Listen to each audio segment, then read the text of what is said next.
Hey, I'm Decathlon Gamer. Welcome back to Pro Cycling Manager 2020 Career Mode, episode number 76.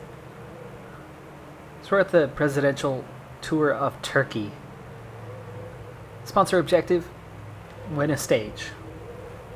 It's stage 5 of 6, and through the first 4 stages, I've taken second place, if memory serves me correctly, 3 times now. Yeah, 3. Oh, so close, but there has been a real thorn in my side for the most part, and it's the same thorn that is there for these last 2 stages, most likely. That thorn, well, there's 2 thorns. Theo Daly, very quick sprinter, and the even faster Niels Eekhoff. We can beat one, right circumstances on a given day, but we can't seem to get past both. One might have a bad day, be out of position, and actually neither of them really have at any of the stages. They've really been in a good spot, but we've done just enough to be able to squeeze out and beat one of them a couple of times. Felix Großschartner getting in our way the other time on a punchy finish for Mark, nearly getting the stage, but coming up the just deficit short is being cut back again and again. And today's actually looking even worse. Today's looking like, well, the first stage where we didn't get that podium finish and we barely got inside the top 10, but of course that was more about strategical overzealousness and making a little mistake that cost me, and that's why we finished further down. Today, it's race day condition. I have 3 riders, Monotoglu, Alves Machado, and German, all on race day condition, fitness peaks, and objectives, meaning they all are supposed to have +3s. Everybody else is set at 0s on their expected race day condition. So the team was expected a +9 overall. The average is 7 points below that. So 1 full point per rider below what was expected of them. Monotoglu still has a +2, German still has a +2, but Alves Machado from a +3 to a -1. That is a -4 draw on the day, and that hurts really bad. That really hurts, as so much more was expected of him and of their condition, and this was not a weather-related kind of thing. The expected race day condition as a team was a +9, and we ended up with just a +2, so that's gonna hurt our chances quite a bit today, but we'll get out there and we'll give it a go, and there's still one more stage to try to get that stage win. Just under 14k to go. Moreno pulling out front. He is not terribly quick. You can just see how difficult it is for him right now that he still hasn't even made it to the front, even though he's set to a 95 right now. 12k to go. The remnants of the break right there. Not a real threat from those guys. They are close enough now, but Moreno, even at a 96, couldn't get clear. But finally at a 97, he's finding himself a little bit of gap, pulling ahead, and actually not even really pulling those guys back. 9k to go now. Vermark will go to a 98. We have that front position. We want to go with it now. It's going to use his energy a little bit faster, but that's okay. He could go all the way.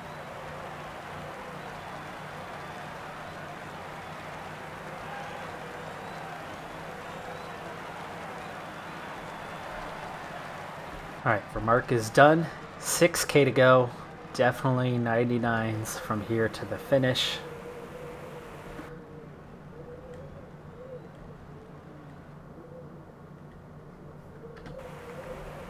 Let's get these guys in the line, because then everybody will be hanging onto their wheel instead of my sprinter. And the others completely blocked. And we're already down to 3.5k. Holy cow. Okay. But sprint.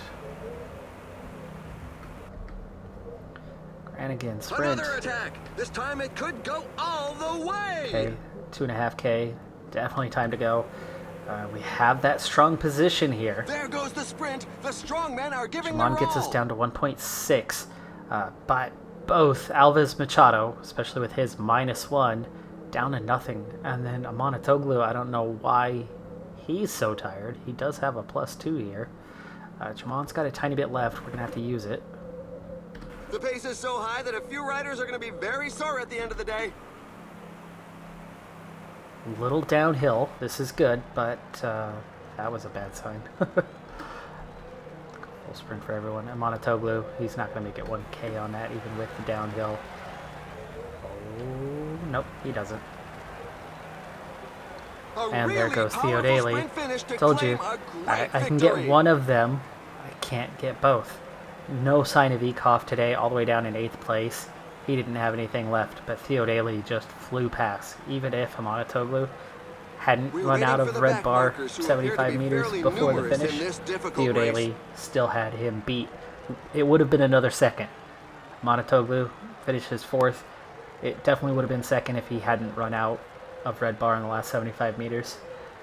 But still wouldn't have been a win. Theo Daly had us way too fast. That was more down to the race day condition because we started our sprint really, really late. I mean, we were 3.5K and we had five guys. 5 guys from 3.5K. Should have had no problem getting to the line, but the race day condition really hurt us there, especially with a downhill finish. Final stage, final chance. Same circumstances, expected race day condition. Those 3 riders on that +3. So once again, we were looking at a +9 overall as a team. Not as bad as yesterday, but still not good. We only managed a +5, so the team was a -4 from what was expected. So, and we have not been above the expected race day condition at all. I've had individual riders above, but throughout the first 4 stages, we were right around expected race day condition each day. I had a couple guys, a point or 2 above, and guys a point or 2 below every single day. So, really unlucky. And it's going to make things a little bit tougher here. We're going to get water one last time with Benjamin Moreno. 30K to go. This one, a little bit of an uphill finish to it. In fact, it is above 3% there for just a moment. That does not put it in Kevin Vermark territory, but it does change the circumstances. I'm curious about what this bridge looks like. Oh, it's a tunnel? It must be a tunnel under the water, but they don't know how to actually put that in. That's my guess. Why would you have a covered bridge like that? Yeah, maybe. Maybe it's an old school covered bridge. I don't know. Alright, well, 16K to go. And we are not at the front anymore. Kilometers left. I'm guessing that's the pace, even though I don't see any blinking dwindling. red. I go 82 and I do see blinking red. That there is a breakaway, Yes, given that the pack has increased its definitely the speed. case then. There's a mass crash in the pack, but it doesn't look too serious. We'll kind of get There's these some guys that scooting just can't forward on keep their up. own. There are gaps We're going to start a beginning little appear bit at the later rear. because of this. Looks like we're going to head into the castle. Strange profile here to the end, but I see what they're trying to do with it, I think. Probably is some old covered bridge. Well, I like the layout here. This is neat. But anyway. Alves Machado, German, I'm guessing that we're still significantly faster. 74-79. Is that though? You know what? I'm going to switch these guys up. Jamon's been hurting Alves Machado and he has not been keeping pace. And do we still want this? No. For Mark, you're going to go after Eric Butt today. Moreno. It's already 13. 12.7 actually, so let's get you through here quickly. And we are nowhere near the front of this pack. Let's use the space out here to the side. Road's getting skinnier and skinnier, which means track position is really going to matter on this 10 one. kilometers left.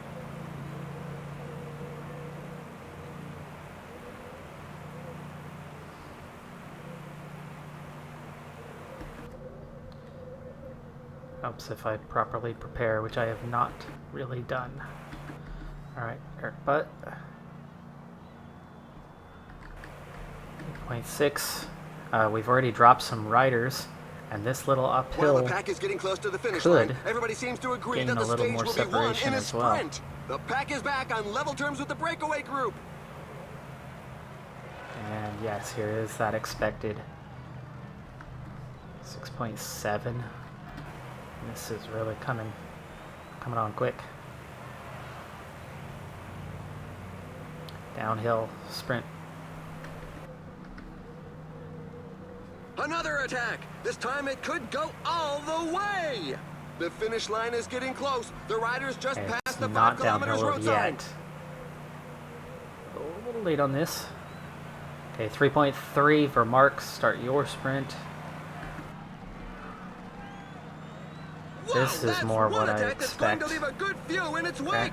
Wow, Granigan, so slow. Look how much faster Rinberg was compared to Granigan. Granigan's sprint, he lost 3 bike lengths on Rinberg very quickly. But the good news is these are not the guys that are as big of a threat. 2.4K. That's a little early to be going full gas. Oh, come on. Here is that uphill portion. Gotta get through this really quick now. Round this corner and we'll sprint out of it if we can. There goes the sprint. The strong men are giving their all. For Mark, still sprinting, but he's not going to have much of an acceleration left. Alves Machado certainly does, and German and Amanatoglu. Is Amanatoglu going to get clear, or is German our best hope? Oh, he can't outlast. Where is Amanatoglu? He got caught behind. Never did get the sprint. If this was Amanatoglu with the lead out from German, he would have a chance, but Theo Daly's going to win this thing again, and German's fading, and there goes the other man, Ekoff. So here comes Amanatoglu finally. Can't overtake German, though. He got caught out on that skinny road, caught behind some guys. Remark himself, who went very early comparatively, was able to go quickly up the hill. We're waiting for the tailenders who continue to arrive. Big separation in the field. Overall standings are going to be nice, as Amanatoglu is going to have, I think, 4th in the GC. If he had overcome German there at the line, the 4 seconds might have been enough to get 3rd. I don't know. We've selected the following highlights for you. No reason for me to just sit up to give him that, though, as we were focused heavily on getting that stage win, which never quite came together. And if those two aren't here, or if just one of them is here, right? Because we beat each of them at times. I just couldn't manage to beat both. Those guys are just too damn fast.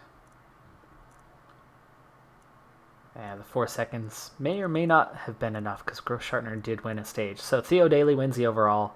Nils Ekoff takes 2nd. Grossschartner 3rd. Amanatoglu 4th place in his home race. And he is the only Turkish rider anywhere near. So good on him. That's going to help with his popularity. Newlands, Polanc, Gourmet, Lamertink, Smith, Moreno into the top 10. 22 riders made it into that top time. Alves Machado took 25th. 3rd in the points classification. No surprise there. Under 25, 2nd to Theo Daly. He is just 23.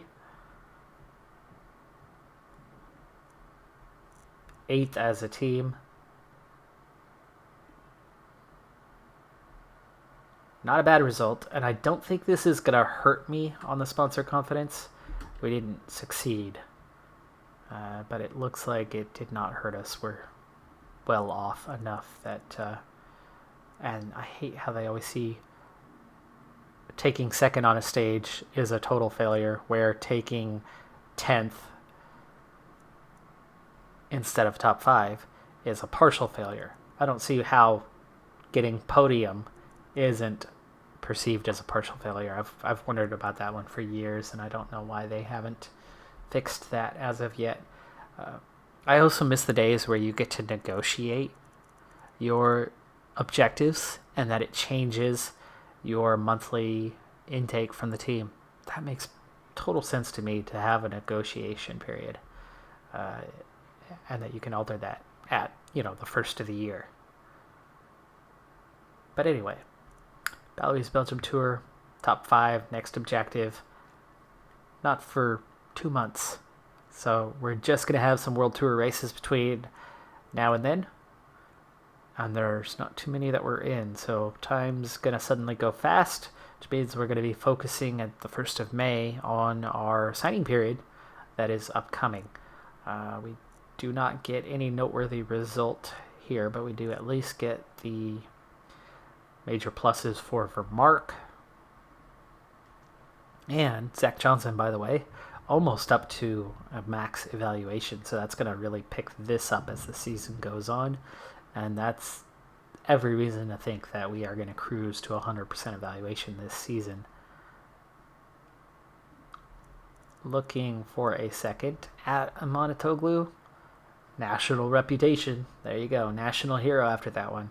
High potential. I'd love to see him actually achieve that, because if we can get him to 80, he can definitely start winning some races and beating those guys.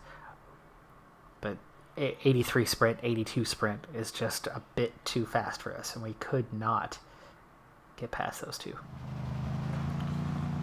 So I'm at the Amstel Gold Race.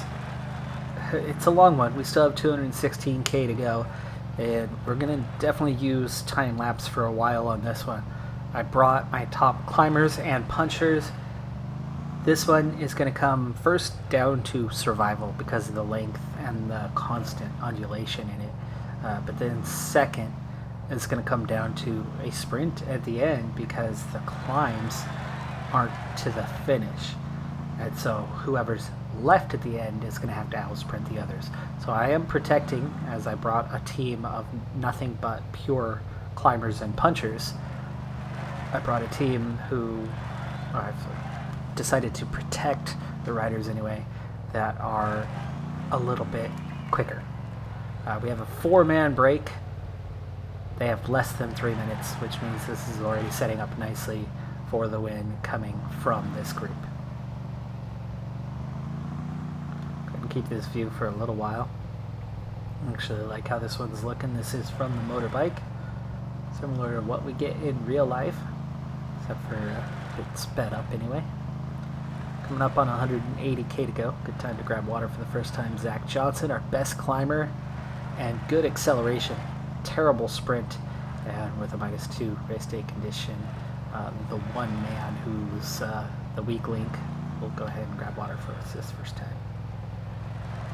I'm also going to speed it up to ×8. And like I said, we're probably going to go ahead and go into time lapse for a little bit.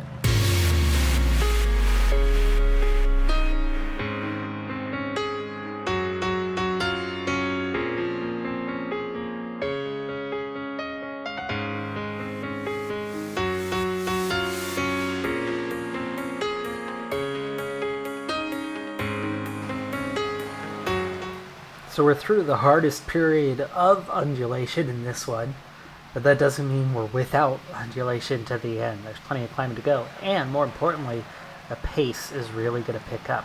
We still have just under 75k to go in this race, so Zach Johnson might be struggling comparatively to his teammates, partially because he keeps getting water and he's about to do so one more time. I'm going to go ahead and gel up for him because the pace is pretty hot, and I don't think he's going to do too well if I don't take care of it. So he's going to go backwards, get that. Hopefully that gel kicks in. It does, and the field immediately splits. So this was part of that concern. Things are changing very drastically. his group back in contact. 50 riders. He's still trying to come forward with that water. Gel period is gone now, but he is unable to get through this field. People are jockeying for position. We've got 70 now, 157 left in the peloton. Just a minute to the front group, and we're into that final 60K. Good time that we finally get that water. Zach Johnson very nearly done now. Some team managers mustn't appreciate the fact that there is a breakaway, breakaway, given that the pack has increased its speed. We are seeing things yo-yo. I'd like to see that really drop to that 50 again, because that ups our chances to have the whole team, other than soon-to-be Zach Johnson, up here. For the moment, he's still here, so it'll be a good indication of the tempo when we start to see him drop back. Peloton now down to 100, and we've caught the breakaway. 43K to go. Rainsford gets caught up a little bit. Now we're seeing Johnson go backwards.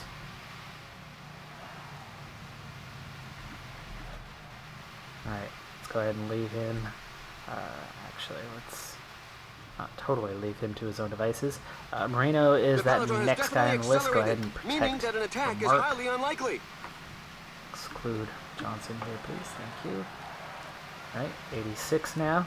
This climb is feared by many riders. The percentages are very high. This can do some damage. This can create splits in the field. It can also yo-yo things back together, but there we go. Going through that. See that next split. 1.2K here.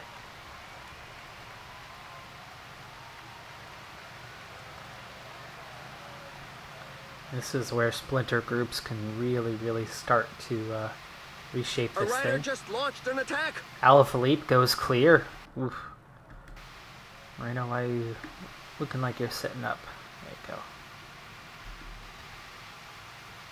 Still 32K to go, but good time to recognize that we've slipped backwards, and even though it wasn't blinking red, I recognize that our position was definitely not at the front anymore and was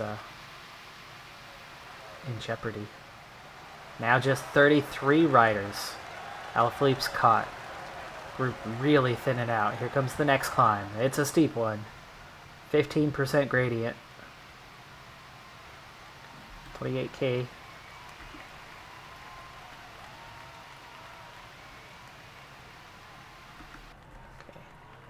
But you get yourself dropped. Rodriguez is protecting you. That's why he's back. But let's just get everyone up to manageable. Should be manageable 95 anyway. Team is ultimately together, and team is ultimately dropped. The entire team is in this chase group behind the front 17.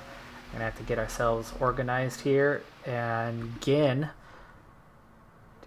out the back. He was on protection duty, and it's time to do something. 25K. I didn't want to go this early, but we very much need to. So for Mark, but Rainsford, Moreno, Rodriguez, Gel, get us back up there.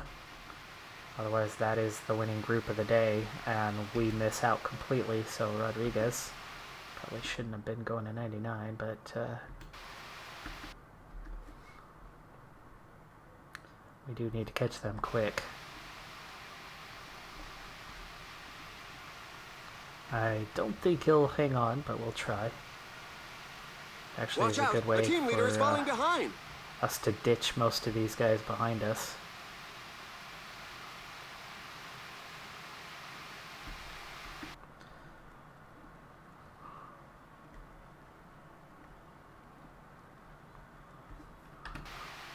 Still 21K to go, but we've got to make contact, otherwise our day is done.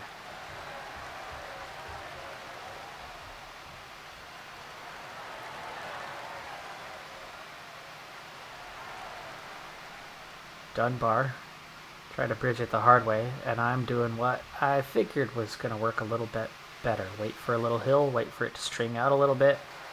Now bring ourselves back forward. Back to a group of 31. The riders are in a portion above 10%. Counter-attack by Peter Sagan. And we're seeing the next group of attacks. Nielsen Paulus at the front, Sagan, Alaphilippe, Mataway.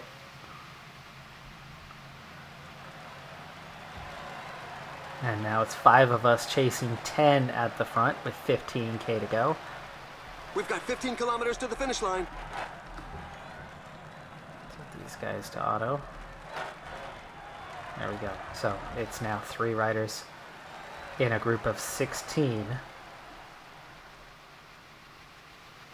Ainsford, Gel. Another attack, Tish Benoot. Benoot is off. It's also why I'm not just suddenly sitting up. I'm also trying to meter these moves. And now we'll sit up for a second. There are just 10 kilometers left. But we're going to have to use his gel. Insert hanging in there. This is good. His gel working for him. He's giving us a little more protection, a little more chance. 15 riders to duke it out. We're looking at a top 13 at the worst. And here comes the big acceleration. Acceleration there by goes Tish Toynes Benoot. and Benoot.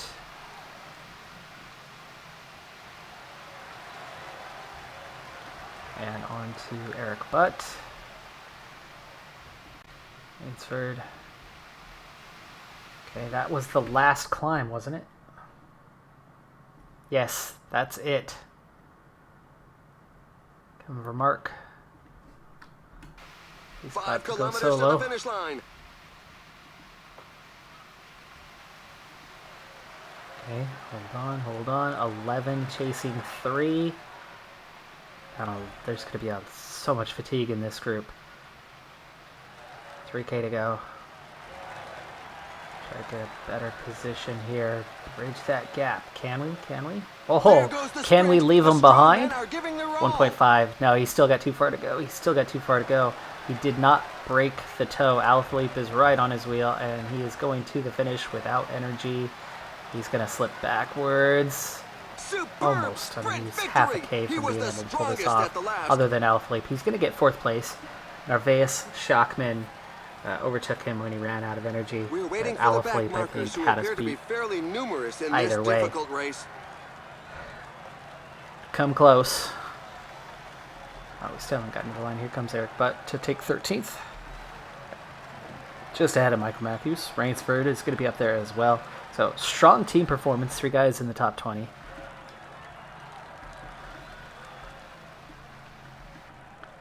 Who is faster of you two? Still, we're not battling it out for top 20 anymore, but Moreno's got a little more.